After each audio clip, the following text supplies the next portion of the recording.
Hey everybody, how's it going? Welcome to a special Halloween edition of NoDQ video here on NoDQ.com and the YouTube channel.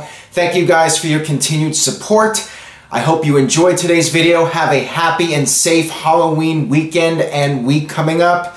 With that being said, the scariest thing is getting through Raw and SmackDown this week on a holiday weekend / week, but hopefully we'll all survive it.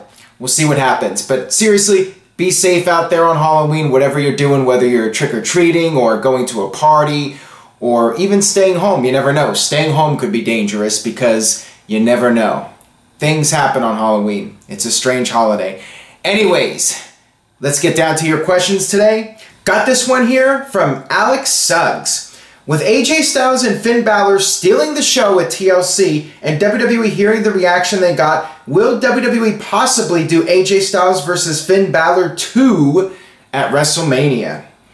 Interesting question. I think that would definitely be a serious contender for match of the night if we get that rematch at WrestleMania. It would be a good match for AJ. It would be a great match for Balor, looking at potential opponents for Balor at WrestleMania. As much as I would like to see AJ in the WWE title picture, my gut feeling is it's not going to happen. AJ will most likely feud with Jinder Mahal over the next couple of months, and then WWE will build up Jinder Mahal for John Cena. So where does that leave AJ? AJ versus Balor 2. I like the idea. Maybe we will see something at the Royal Rumble. Maybe AJ Styles will eliminate Finn Balor from the Rumble, and that sets up the rematch at WrestleMania. There's a lot of different ways they could go. Maybe at the February pay-per-view, we could see an interpromotional match, AJ Styles versus Finn Balor 2, have AJ win, and then set up a third match at WrestleMania. What do you guys think? Would you like to see AJ Styles versus Finn Balor again? Would you like to see them have a second match and then have the third match at WrestleMania? Leave a comment, let me know what you think. Got this one here from David Payne is God. With Kane starting a feud with Braun Strowman and Strowman being mostly cheered, do you think it's time for a Braun face turn? I think WWE might as well go with it now because of the fact that they shot that angle at the pay-per-view with Strowman being put in the dump truck. Strowman's already getting cheered. For a lot of fans, Strowman has been a babyface character. The fans treat him like he's the new Goldberg, like he's a total butt-kicking machine, and fans want to see Strowman go out there and destroy people. It seems to make sense because you can do Strowman versus Kane, and you can also do Strowman versus Samoa Joe, which could end up being a WrestleMania program. With Joe coming back, you can set up Joe as the monster heel and have Strowman as the monster babyface and do that big King Kong versus Godzilla match between the two of them at WrestleMania. Does seem to me like it would be logical to turn Strowman face because you have new opponents for Strowman to go up against. You could even do Strowman versus Bray Wyatt, depending on what WWE does with Wyatt moving forward. That is certainly a possibility, turning Strowman face, and I'm thinking that's where WWE's going, but we'll have to wait and see what happens with that. This one comes from Garrett Mills. Is there any way to make the Lesnar versus Mahal match credible without making both guys look bad? I did mention this on NoDQ Live. I think that even though I'm not a fan of John Cena versus Jinder Mahal, I think having Cena as the special guest referee for Survivor Series would be WWE's out. That would be the way to have Lesnar win and give Jinder an excuse for losing. Jinder can say that Cena screwed him. They can do some sort of angle where the Singh brothers try to get involved and Cena lays down the law, Mahal keeps trying to cheat, and finally Cena has enough of it and he takes care of business and Mahal ends up losing because of Cena. And that can set up a future Jinder Mahal versus John Cena match. Other than that, I feel like WWE has really backed themselves into a corner. I think they almost have to do this Cena angle now because what else do you do to protect both guys? I asked you guys on the live stream, I asked you about this and nobody really had a good answer about how to book this match in a way that would protect both guys. It feels like WWE's really booking themselves into a corner by doing this match, because really, neither guy should be losing. Lesnar should not be losing to Jinder Mahal because he's Jinder Mahal, and Jinder Mahal needs all the help he can get right now. He needs a solid, definitive win over somebody desperately to have some credibility as champion, but he should not be beating Brock Lesnar. WWE's just in a really weird spot right now with this match, and I think having Cena be involved and be the referee and screwing Mahal is really the only thing they can do at this point. This one comes from Walter. Do you see someone betraying their Survivor Series team and joining the other brand? They can get a major heel push from this. I think it's been done too much. If it hadn't been done before several times, then I would say, yeah, this is a great idea. But the thing is, people are not really taking this brand extension seriously to begin with. So if somebody did this, would anybody really care that much? Because nobody takes the brand extension seriously to begin with. I just don't see the need in doing that. Yes, it's a swerve, but it's a very predictable swerve at this point. And like I say, sometimes the best swerve is no swerve, and having nobody turn actually is more shocking than doing a turn. I just think it's an easy cop-out to screw one team in a match and come up with a finish. It's just not that creative, and it's been done several times before. So I'm not really a fan of it for this year's Survivor Series. I don't see the need in doing it. And if it was me, I would not have somebody turn on their team and jump to the other side.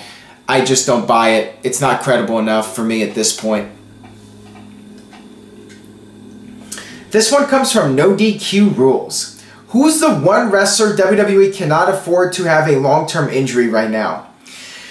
There's really no one guy, because it is at this point in time where WWE draws because of the brand name. WWE is a brand name. People go to WWE events to see WWE. They do not go for one specific person for the most part. Yes, some fans have their favorites, but it's not like Hulk Hogan or Steve Austin where one guy is carrying the success of the company on his back. We are not in that era anymore. The closest guy WWE has to it is Roman Reigns. And I think with Roman Reigns gone, it's really not going to make that much of a difference. Cena has hurt WWE a little bit by being gone. Whether you like Cena or hate him, Cena does make a difference to some degree. But again, it's not like Cena is Hulk Hogan or Steve Austin in terms of that drawing power. And really nobody is. There's no one guy that is carrying WWE and is that major superstar that is making or breaking the company. The company's doing just fine. Look at their last earnings report. They're still very successful, and business moves on as usual. WWE is a well-oiled machine, and the brand is still very strong, even if business feels like it's down, and it feels like it isn't quite as exciting as it used to be. WWE's still moving on, and they still have that very strong brand name, and it's not like they need somebody. Pretty much anybody on the roster is expendable. I mean, that's just the reality of WWE in 2017. This one comes from Jason Bush. Including SmackDown, Raw, and NXT and the Cruiserweights, are there too many wrestlers in WWE today? Yes, definitely. But WWE is a monopoly. They dominate the US market, and they can hire all these guys. They can have NXT. They can have the Cruiserweight division.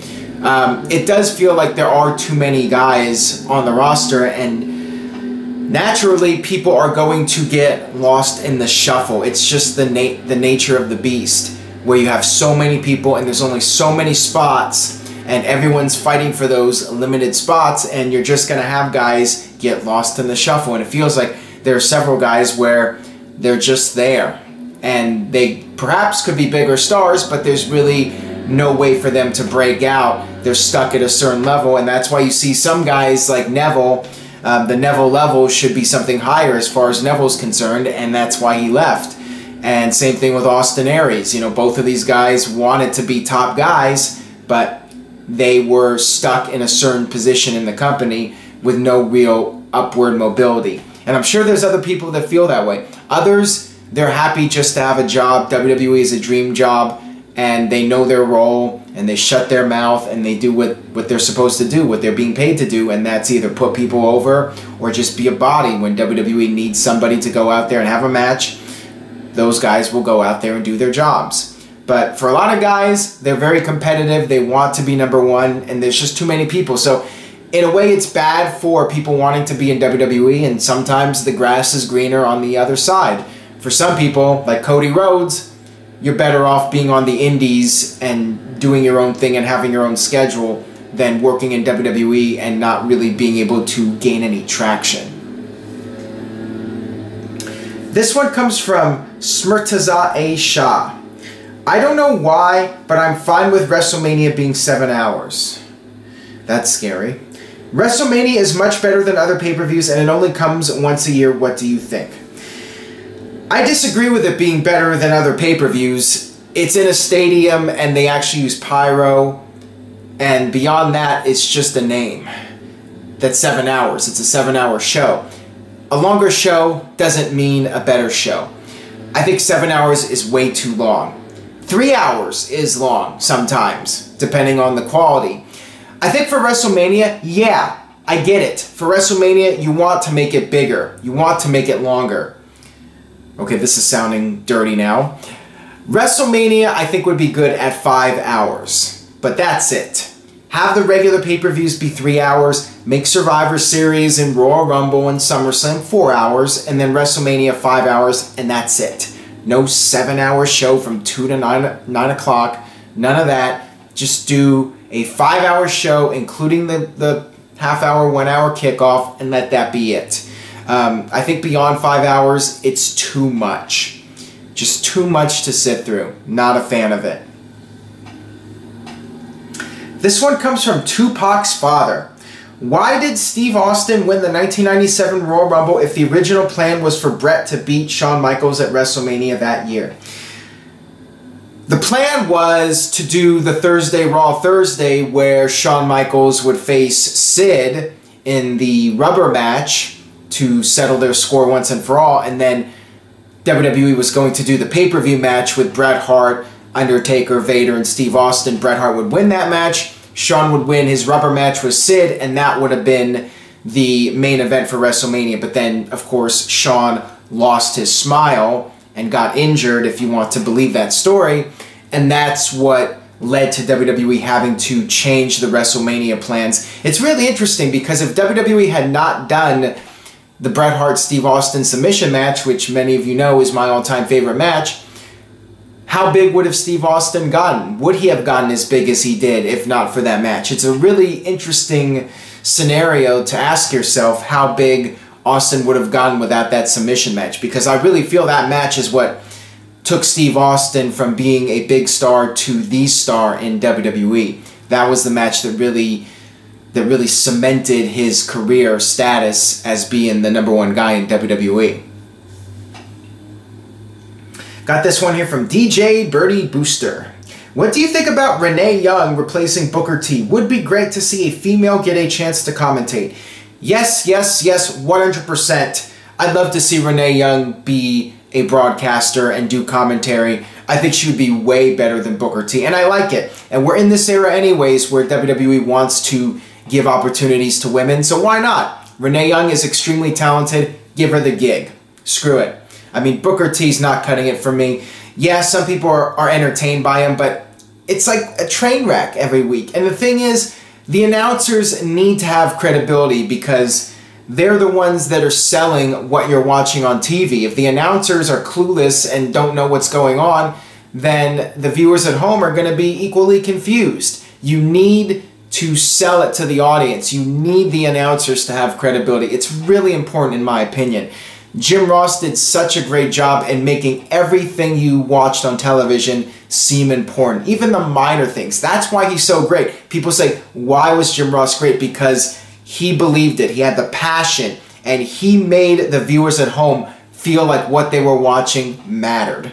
And I think Booker T just doesn't do that. Booker T, he's laughable. You laugh at him, and it's because he's a joke. The things he say, they make no sense, and you have the other announcers just making fun of the guy for being terrible.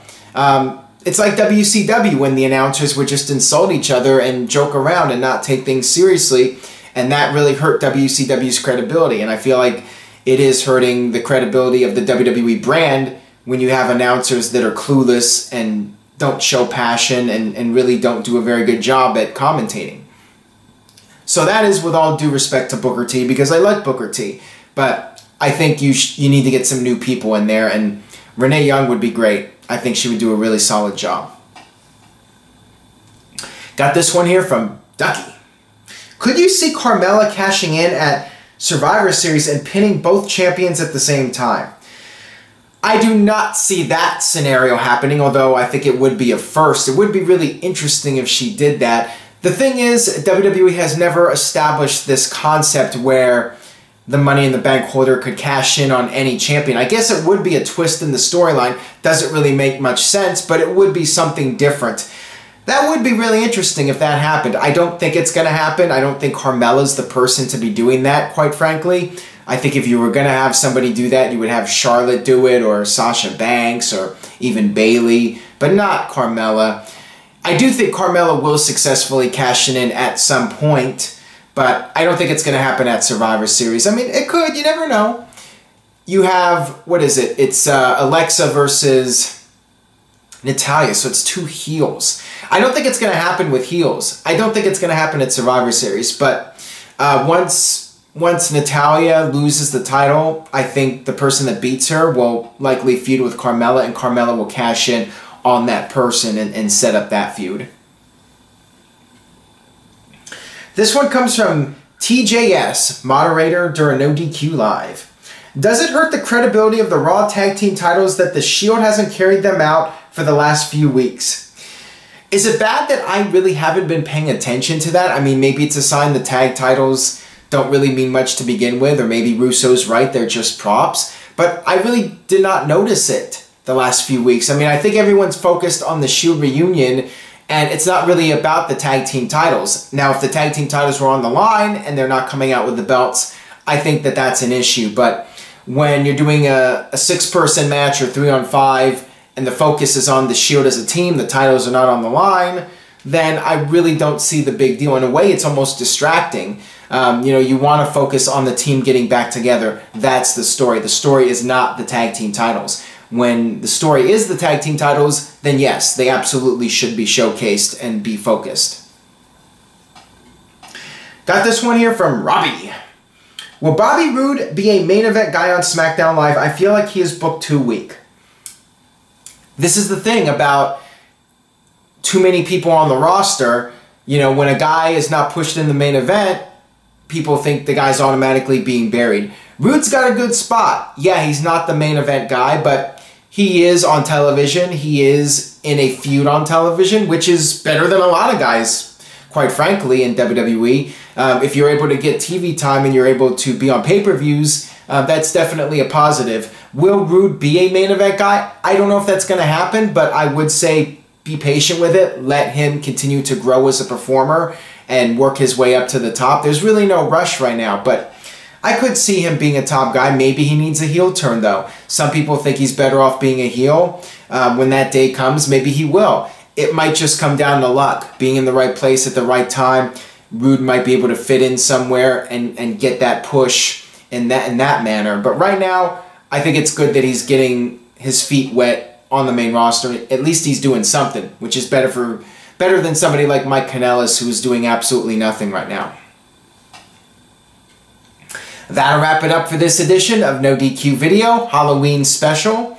Again, thank you all for your continued support. If you enjoyed today's video, please share it on social media. Stay tuned this week. Monday is NoDQ Live after Raw, and then Tuesday night, Halloween night, I will be doing NoDQ Dead after SmackDown Live. So make sure you guys tune in for that, and I will see you then. Thanks for watching.